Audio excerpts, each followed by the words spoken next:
coming to you with another comic book review. As always, you know I got my mans with me. I ain't saying, I'm just saying, Mr. Theo Butler. What's up? What's good? Popping, cracking, percolating. Good in the hood. Appreciate you, Marcus. Appreciate you for having me back on. Always, man, for sure. Today we've got Monica Rambeau, Photon number 4, issue 4. Good cover, but as you just mentioned there, Theo, a bit misleading into what's going to happen. Early thoughts on where we're at and where we pick up the story in this issue. First of all, Miss Ewing, I gave you a break after issue 3. I read all of issue 4. I ain't see nothing addressing what's going on with her and Blue Marvel. You told me that they was going to address it, and unless I've missed it, I haven't seen anything in here. I thought them addressing it was the jacket thing. That wasn't it. What do you mean? What jacket? You know, he said, you know, they talked about it in the first issue and everything like that. Well, Monica was like, you know, I'm glad, you know, you got the jacket. When she at first told us that it was going to get addressed, issue 1 had already come out. When she did that interview about her doing Black Panther and all that other stuff, issue 1 had already came out. She told us it was going to be issue 3 or 4. And we haven't got anything since you write that name drop in issue 1. Look, whatever. I'm just saying, you tell me that we was gonna get something out of your own mouth. I'm expecting to see it in the book. Watch this, ready? See me, see Eve. This me giving you the benefit of the doubt. It's some cats out here. They Marcus, be real. But I'm giving you benefit of the doubt though. Hey, look, it would be different if I was pushing my level of expectation on her. If I just came into the book saying, "Oh, Adam Brashear got to be in it," because that's unfair. Because that's not her thing. When I heard you talk about the book, and people brought up the fact of what's going on with her and Adam, oh, we're gonna get to that. We're gonna address that in issue 3. Well, we're after issue 4, and I still don't know why they're on the fritz, or if they're on the fritz, or what's going on. I'm gonna be fully transparent, and this is me, you know, injecting some levity to this situation. Me and you've been knowing each other for a minute now and everything like that, and you know I can be passionate about stuff. You know the best thing I've told myself, I don't have no expectations of Black writers anymore. It allows me not to be disappointed. Well, I don't think it's. I'm not even taking it that deep. I am saying literally. You said we were going to see something in the butt. It's rare that you tell somebody that you tease something, and it just never.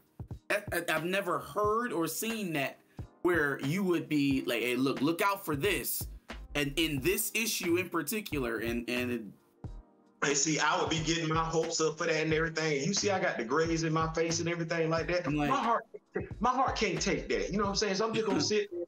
You know, if she told me she was gonna give it, I'm going in. I don't believe you're gonna give it to me. That way I'll get disappointed. That way my heart, I don't have no heart. Assume everybody lying now. The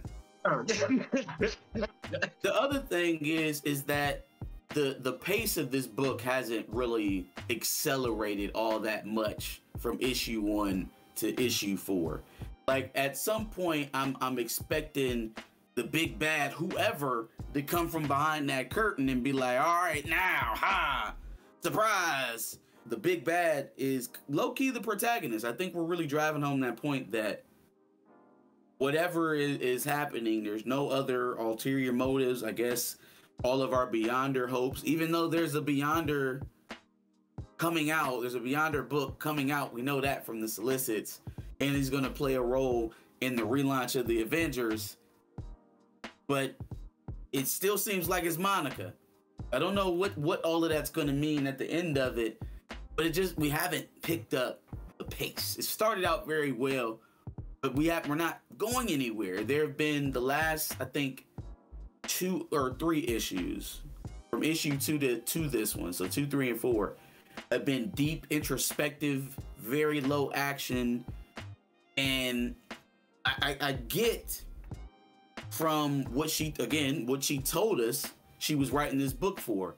Monica didn't have an identity. Monica didn't have wants or needs, or what was she doing all of this stuff for? She's trying to give that. Fine. Just remember we writing a comic book though. Right? Just remember we writing a comic book. And I want to see her punch things. See, you got to be more specific. Because, and see, this is why I love me and you having these conversations and everything like that. Because, see, I come from a time frame when we had Archie comic books. I come from a time when we had horror comic books. I come from a time when we actually had romance comic books. You feel what I'm saying? This is a superhero comic book. To your point, somebody got to be putting hands on somebody. Ain't nobody putting no hands on nobody. Nothing. Issue number 5 is the last issue. That's it. You know what a superhero comic book needs? Just based off the genre alone, action. Just based off, because it's a superhero comic book. It's superhero. Right. You know what else? You know what else a superhero book need? A villain, a main antagonist. You know why? Because it's a superhero comic book. You know what this is like? This is like having a horror movie without the horror. You're gonna hit around and there might be some horror at the end, like I'm walking through a house and everything. You're gonna play the little music and get me scared and everything like that. But I'm merely walking from the front door to the back door. When I get to the back door and open the back door, that's gonna be the end of the movie. And you're gonna be looking around like, what's the horror? I'll open up some dark closets, some dark cabinets, but no horror. It opens up with Monica talking to Moonstone, as we were talking about last week, and Dr. Yesenia. And they're once again trying to kind of tell Monica what's going on with her, and we're talking about her powers again. And she's the disruption to the universe, not, you know, something that she was involved in. No, she's actually the source. And once again, we're reestablishing that Monica is developing some sort of reality warping powers. Right. I didn't get this. I didn't pick it up until I was watching your live, UD Real and Chillmonger. Y'all were talking about Photon. And something became very familiar to me with what they began to do with Monica's origin in this book, in this issue. So we always know Monica as being able to control the light spectrum, right? That's what we know her power set being. Now we're dabbing into this reality warp and stuff. There is also a scene later in the book where they show her maybe manifesting her powers around the time of your typical, I don't know, mutant, right? So are we kind of Wandifying Spectrum or Photon or just Monica? Because what they did with Monica, or excuse me, with Wanda's origin, or tried to work with Wanda's origin MCU wise, was that, oh, well, yes, she was gifted and there was always something there even before, you know, the Stark explosion or the experiments with Von Strucker, right? There was always something there. They don't quite tell you exactly what it is, but there was always something there. Miss Marvel. We can say the same thing about Miss Marvel when they lining up for her. Oh, there was something about your genetics that mutated. Long story short, are we making Monica a mutant? Well, what I say is this, is because, and you know, I was talking to D Real, you know, put it on Twitter. You know, a lot of people don't understand, don't take for granted. We don't just mess with these characters in movie form. We touch these characters in all types of forms. And so what I can say to you is, okay, once upon a time, Wanda was a mutant. Yeah, once upon a time, her and Pietro were brothers and sisters, and their father was Eric Lenshew, AKA Magneto. Yep. Okay, they ran that thing back, and they said, nope, that's not your daddy. We don't know who your parents are for the most part. Y'all were gifted y'all powers by the high evolutionary. So that's sort of kind of where we stand right now. And you and I have been reading the X-Men comic books and everything like that. So we know that right now, as it stands, even though Wanda isn't biologically Magneto's daughter, that's her father, as far as she's concerned. We still don't really know where Quicksilver is, because she's responsible for the White Hot Room and everything like that, where they have all the mutant that are passing, going and everything. So they got that. But in the MCU, Wanda's powers let her tell it she's always been someone, because we saw this play out in the WandaVision. We saw this play out in Doctor Strange Multiverse of Madness. For the most part, her powers Well, the fact that she was always, how can I put it, under the control of Cthulhu, like dark magic. That's basically where the power came from. She's always had the Scarlet Witch. She was always supposed to be. Now, I don't know what this means for Quicksilver. He's dead in the MCU. We don't see him, so I guess they're not going to talk about it. They don't rectify that. So then you have Monica Rambeau. Light-based powers. Now, her powers have gotten OP over the years, but they've always been maintained in the electromagnetic spectrum. That's where it is, endpoint. Okay, so you give us WandaVision. She's shifting through realities, because that's what Wanda did. Wanda had literally changed the reality where she was. Okay, well, I didn't know, because Chillmonger reads, he follows Ironheart and everything like this. This device that she's looking for, this is from Ironheart. This follows Eve Ewing everywhere she is. You're changing her powers. Now, I would say it like this. What winds up happening is that if you can do it and nobody's watching and nobody's caring, you're going to do it. They changed Miss Marvel's powers for no reason whatsoever. You could have gave her them embiggening powers and chose not to do it. You shifted because you thought nobody cared. My mindset is they were trying to shift Wanda's powers too, but there's a lot of, Wanda got a huge fan base behind her. Like, we going all the way back to the 60s and everything like that. So that fan base is going to say something to get your attention up to the point of, okay, we really can't do this. Because there were people that were legitimately upset that Wanda was no longer a mutant. And they dangled that out there forever. See, they did that in comics long before they did that in the movie, which, I mean, that thing, when you have characters that are that old, it gets hard to guarantee that they have the same continuity through so many different iterations, right? Certain things stay, but it usually ends up being the more popular things about the character. If whatever it is not a very driving force for the character, it can get taught. Well, I can't even say that, because one of the biggest things for Franklin Richards was that he was the most powerful mutant on the planet for a long time. That played into Jonathan Hickman's run on Fantastic Four and Avengers, I believe. With everything ending with Franklin Richards and Galactus. But then, you know, good old Dan Slott and his machinations decide that Franklin is no longer somebody. Never ever talk to me about you can't get nothing done with the X Office or outside of the X Office about X-Men. Don't give me that. Dan Slott in one issue took the most powerful mutant there was off the board, and he did it with Professor X. So don't tell me nothing about what you can and can't write outside of the X Office. Dan Slott wasn't nowhere in the X Office while he was doing all that. If you are a credible writer and that it can make sense. Use the term credible loosely. Yeah. You know, but they gonna give Dan Slott some leeway. You know what I'm saying? This don't make sense. You know what I'm saying? Because honestly, Franklin Richards didn't show up as a mutant, which honestly made no yet. But you gonna wait till they get the prospect of a 1,000-year story like House and Powers to say no, he can't be a mutant now. Okay, well, what I'm saying is like when he was first born, you know, a kid, when he gave us the little pocket universe and everything that. Yeah. Nobody, even though it made perfectly good sense, your mother and father both have superhuman powers. You should be a mutant. They can classify him as a mutant.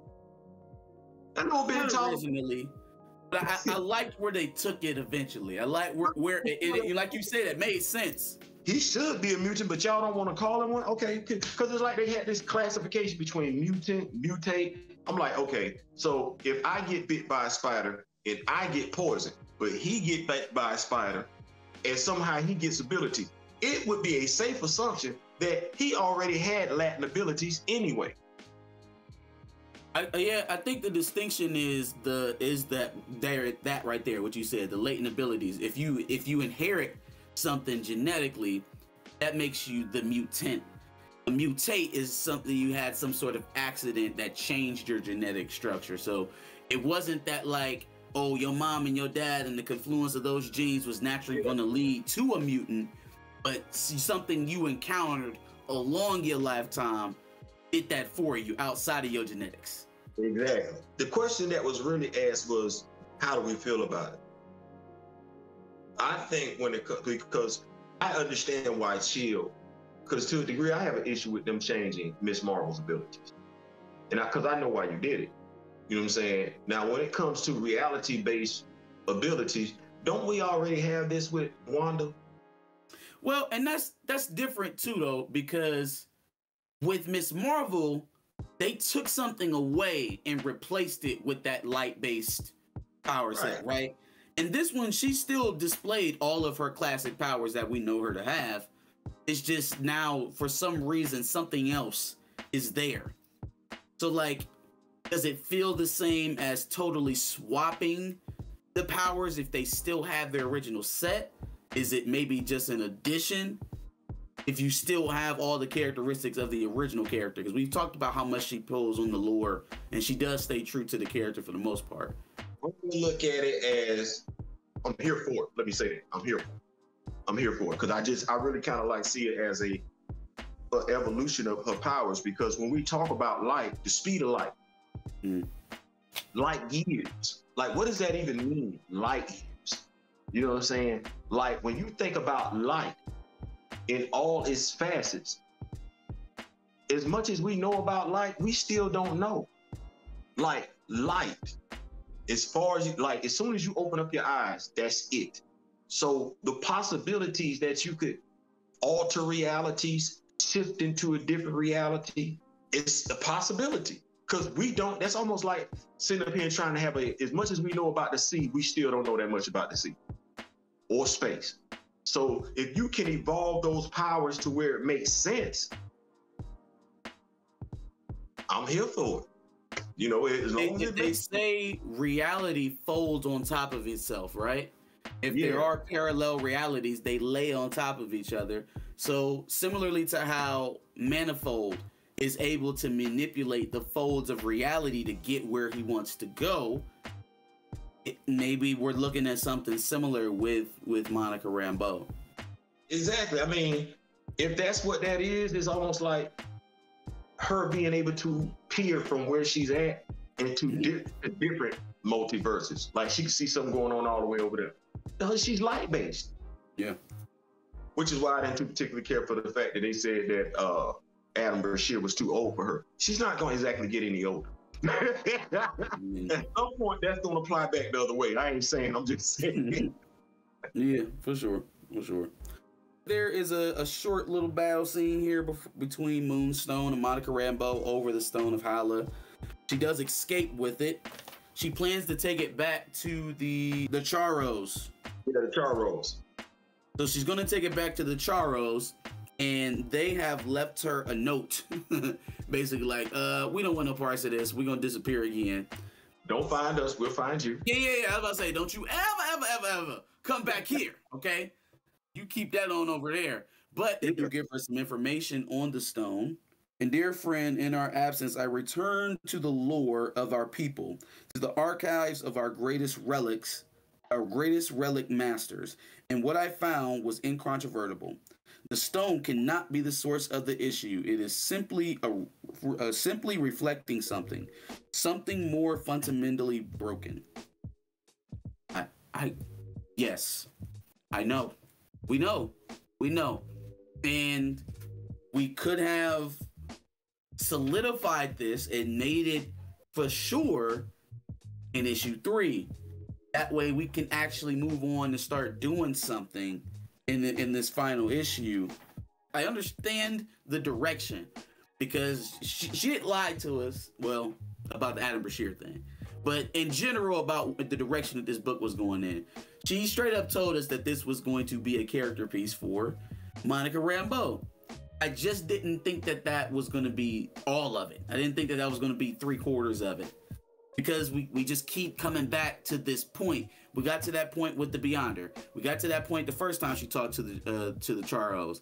We got to that point now with Yesenia and Moonstone. It's like you keep running into this wall, and everybody keep telling you it's you.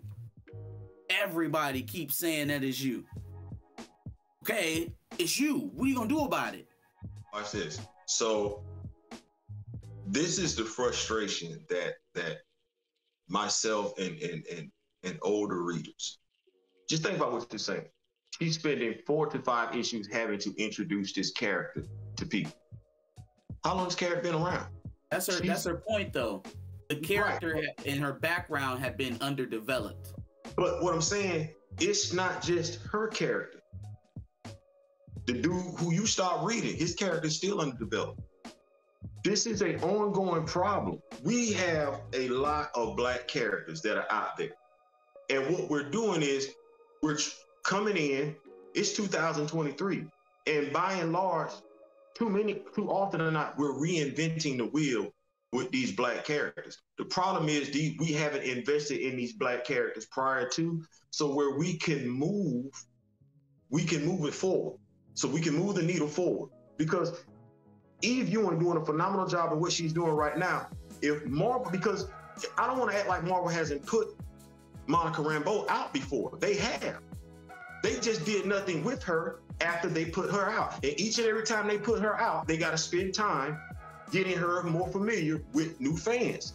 Well, if you invested in these characters of color, like you invest in the other characters, we wouldn't have to keep getting Monica Rambeau 1 shot, 2 shots, 5 arc series and everything like that. We could move the story forward. So we and Marcus are reviewing this book, and we're not spending 4, 5, 6 issues telling the readers who she is and why she should matter. I already know who she is and why she should matter. But she's having to reintroduce her again because she's in the MCU. You want her to play a big part in this. Well, you gotta do more than just give her a 6 issue series. You gotta make her matter. So my barometer for that would be whatever happens in this book, right? Whatever you leave us off of, does it put that character in a better position than when you started? Does whatever you do affect, now, I mean, to be fair, we gotta wait until the end of the series to tell, but that's my measuring stick. Regardless of what you do, regardless of how long you belabor a point or stick on a topic within the series, does whatever you do have a lasting impact for that character going forward? It remains to be seen. They playing with it, they just won't get to it. That's a great question. As I alluded to, I was like, okay, first of all, like I said, I'm here for the story. I like the character. So it has nothing to do with necessarily, because we saw what I did with Black Panther. I read all the issues. So I'm here for the character. So you giving me the build up. We went from her having light-based powers to her now being able to have reality-altering powers, right? Mm-hmm.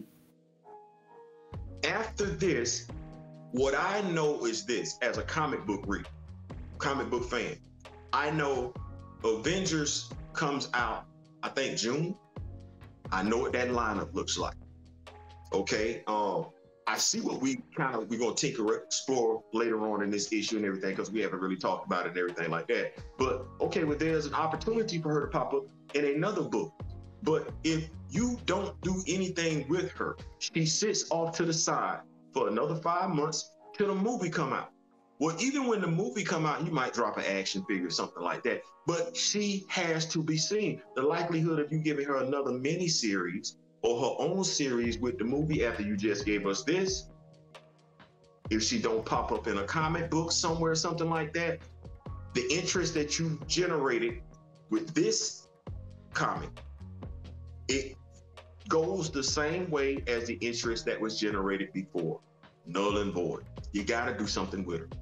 And asking somebody to wait 4 to 5 months till a movie come out, no, that's too long. Me and you do that because we do this. We go to the LBC. But somebody who's not, you gonna give them this interest and they gonna walk away. Yeah. No. So that's just me, though. That's just my little spiel. No. I mean, I agree.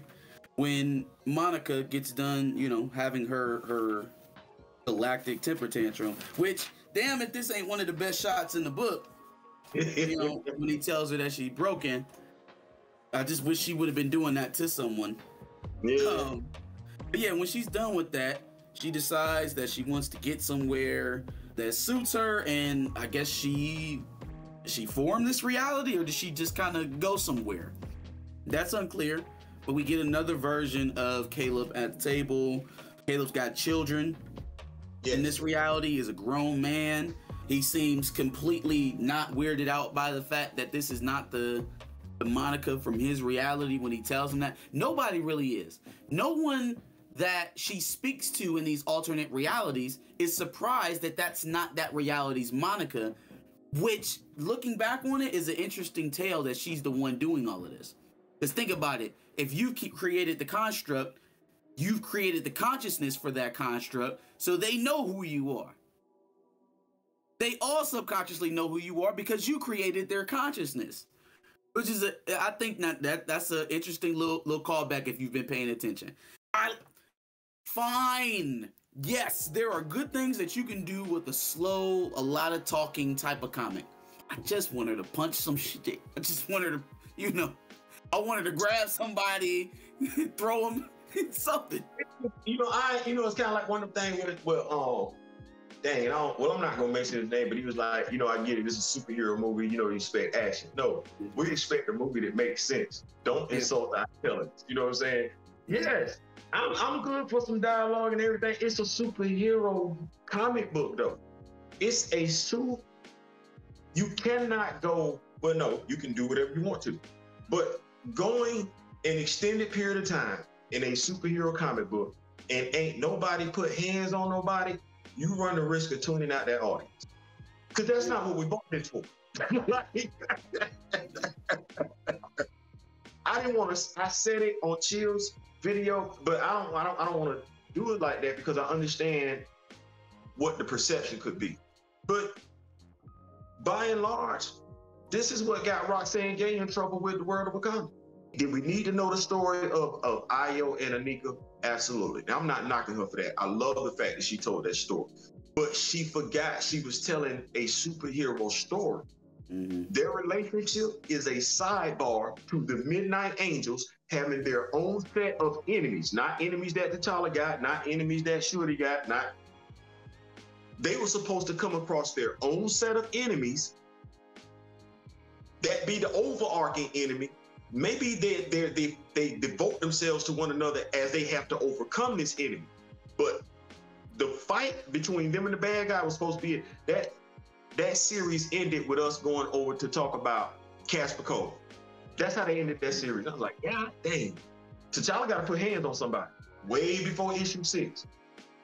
When you take over that comic book. Well, okay, so hold that, because we'll talk about it right at the end of this. Monica gets tired of her conversation that she's having with fake Caleb, and she calls on the Beyonder. Her and the Beyonder start going through a, you know, kind of a highlight reel of Wanda's childhood and upbringing.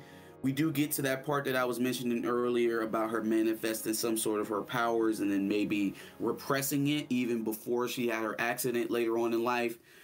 Again, very Wanda-esque. Until it became unavoidable, until she was literally shocked into doing something. So we finally get to the point where Monica is understanding that it's her emotions, or lack of control over her emotions, I should say, that's kind of causing all this ruckus. And that she needs, shall I say, an empathetic character to kind of help her control that, and who not better to help curb your emotions than Star Fox, Mr. Eros, who we were just recently talking about in Axe, right? The same dude who had a relationship with one of her former teammates. And this also answers our question as to whether or not there are 5 or 6 issues. It is absolutely 5 issues to be concluded. Yeah. Okay, so we're gonna be wrapping up next issue. We're gonna be starting out with Eros. You know, obviously I don't believe that's where we're gonna end up. But we'll have some sort of answer as to what is Monica, what is gonna be her power set leaving out of here, and what does she do with this broken reality that she has created? What do you think is going to happen next week? You know what? I don't know. I don't know. Like I said, I'm here for it. I don't have, you know, this does nothing for me. Like, and that's the sad, honest truth. And it's not a slight against Eve Ewing. She's introducing Monica Rambeau as she should. I already knew who she was. I already knew who Moonstone was and everything. The only thing you did was introduce the new black character. Didn't know who she was. You gave me a spin on the Beyonder and everything like that. And listening to people, it's crazy to listen to other people's takes on the Beyonder because they don't know what the Beyonder is. The Beyonder's gender gets talked about a lot. I'll put it to you like that. So, but other than that, it's not doing anything for me, and it's not Eve's fault. It's not. I want to make that perfectly clear. I already knew who Monica. What you gonna do with 5 issues? How far can you take it in 5 issues? Yeah. Right. Well, I knew who she was, so me, it's a sister that's writing. I'm gonna support just for that, right there. But it ain't doing anything for me. What did something for me was when she was a member of the Avengers, and they said she was gonna be the new leader of the Avengers. That did, as a black person, that did something for me. Seeing her lead the Avengers in the battle and everything like that, and them telling her she handled her business, that did something for me. Seeing her be on the team like the Ultimates and everything, that did something for me. This, like I said, it's not Eve Ewing's fault, but I already know who Monica Rambeau is. Okay, I'm ready for the needle to be moved, and I'll wait till everybody else catch up. I'm patient. I'll wait till everybody else catch up. But once we get everybody else caught up, let's move forward. Yeah. Let's not have to do this. Because like I said, we've done this with Monica Rambeau before. Let's not have to do this another 5 years from now. She should be a staple in Marvel Comics. So that's just my take on it. Agreed. And then the next thing that we will see Eve Ewing on is Black Panther in June. Obviously, we'll have a lot more runway. As long as it's a book that's selling, she will have a lot more time to develop a story arc for that character, for T'Challa. Any predictions on that? Anything you would like to see? Any thoughts? We got to resolve this Galactic Emperor situation. Like, we got to address it because it's an elephant in the room, and it's like, why am I struggling on Wakanda Prime when I run all of this? Like, I got confidence that she's going to be able to do it. I feel like I got to say that because I feel like I come across like the bad guy. But she's in a situation where the person who came before you was complete and utter trash. She ain't got to say it. His writing said it. Okay, now you're getting ready to bring this dude back. He's not a king, but they're putting him in the main staple comic book, which is the Avengers. So he's still on Front Street. So you got to resolve this some type of way. It can't be where he's an outlaw over here, but he's on a team that has basic UN ambassadorship. I don't know how. And then he's also a Galactic Emperor on top of it. So him having to sneak around Wakanda makes sense. Him having to get people out because they were as I touched on Wakanda, Our Voices and everything like that. Well, Nahanda was telling him, hey, this is what you need to do to root out, the people that are trying to betray Wakanda. If she's getting ready to take it that way, him root those people out, put him back on the throne, that's going to make all the sense in the world. But if we, to tie up, and you got to bring the Galactic Empire in there to help tie this up. But if it's just she goes for a run, and that's what I think John Ridley took for granted. He miscalculated how smart the readers were. Like, I really felt like he thought he could give Black Panther fans anything and they would just take it because he was writing a black character. No, comic book fans aren't stupid. Some comic book fans actually have damn doctors. So they're not going for anything. So if she tries to resolve it, I think we got something. I think if she spends too much time telling her own story and ignoring what came before her, as far as trying to resolve it, wrap it up, connect it and everything like that. And as I think somebody said, she doesn't have a number. Like, they didn't guarantee her a number on the run. That's problematic in and of itself. Because hell, you gave him at least 15 damn issues. At the very least, you should give her 15. Or maybe he didn't have a number and then his number became 15. That could have been it as well. You know what? Right until we see something, it's just, it will let you know. Hey, listen, they should be, and that could make sense because 15, I don't know if you've read it, 15 seemed rushed. 15 was inconsistent. I mean, I read enough of it to know what happened in it, and I couldn't understand where the story was going anyway. So it's not like it was off-putting to see things that didn't make sense or character depictions that were off, because that was the entire run. It's hard to give it the benefit of the doubt to say that it was rushed, because the pacing, the character depictions, the lackluster dialogue, all of that was consistent through the entire run. So I you know, it is what it is. But I got more faith in Miss Eve Ewing. We would definitely be back to review Black Panther #1 this coming June. Yeah, y'all make sure y'all check in for that, because if I can't say anything else, and I can say a lot as far as credit goes to Miss Eve Ewing, the fact that she paid homage to what came before her, I love that. Sure. And we would definitely be back for the conclusion of Eve Ewing's Photon #5. So give us your thoughts on the book in the comments below. Make sure you like, share, and subscribe. Come back to us next week for some more comic book review content. Peace.